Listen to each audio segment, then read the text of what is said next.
near Winchester, Virginia, 1752. Oh, you must be the young people who are interested in becoming apprentice surveyors. Allow me to introduce myself. I am Colonel James Wood, and I welcome you to my home here in the Shenandoah Valley of Virginia. If you be interested in becoming surveyors, you must have a firm grasp of geography. So let us begin at the beginning and with the basics. Can you tell me the 7 continents upon the planet Earth? They are, of course, North America, South America, Europe, Africa, Asia, Antarctica, and Australia. That's fairly easy. Can you name the 4 oceans? I know you know them. They are, of course, the Pacific Ocean, the Atlantic Ocean, the Indian Ocean, and the Arctic Ocean. But since today we have our feet firmly planted in North America, let us talk about where we are. Here in North America, we here in Virginia are one of 13 English or British colonies. But there are other Europeans who have colonies here as well, and they are, of course, France and Spain. But for our purposes, let us discuss Virginia now. Virginia, the colony in which we currently are located, is made up of 5 geographical regions, and they are the Tidewater or coastal plain, which extends from the ocean to the westward to the fall line.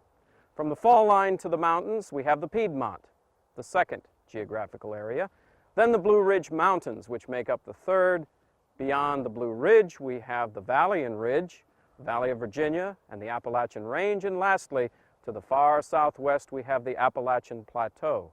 Those are the 5 regions. Perhaps it would be expeditious to look upon a map. I have indeed brought one with me. Let us take a look.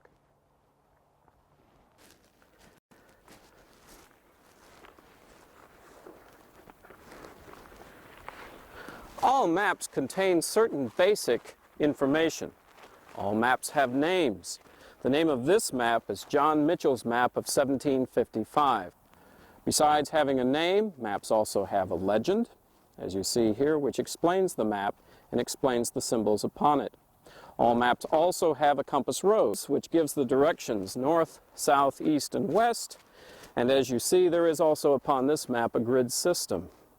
The colony of Virginia, as you see it here, in colonial times was very, very large. Its eastern boundary is the Atlantic Ocean.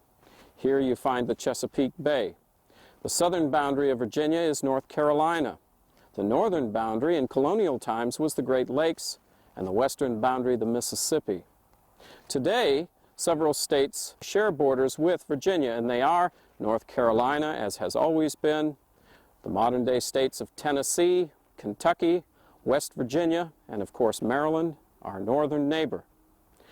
Within Virginia are several principal rivers, and they are the Appomattox River, the James River, the York River, the Rappahannock River, and of course the northern boundary of Virginia, the Potomac River.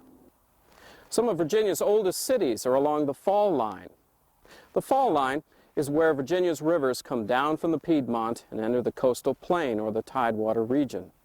Among those cities in early Virginia history that figured so prominently are Petersburg at the falls of the Appomattox, Richmond at the fall line of the James River, Fredericksburg can be found at the fall line on the Rappahannock, and lastly, Alexandria and to some extent Georgetown across the border in Maryland can be found at the falls of the Potomac. It's important to understand as well the different types of resources that were so important in early Virginia days, and they are of 3 types, those being natural resources, human resources, and capital resources. Natural resources are those things that come from the land itself, like iron ore from the mountains, or wood from the forest, or deer skins from the wild animals of the forest. Human resources are generally described as occupations. A blacksmith is a human resource because he can fashion objects for everyday use. A surveyor is important because he measures land for new homes and farms.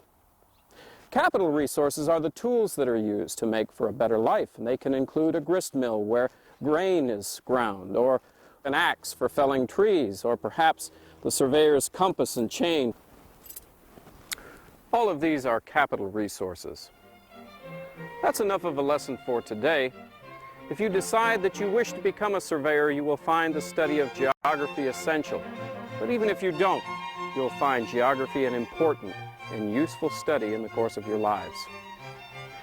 It's late and time to stop for today.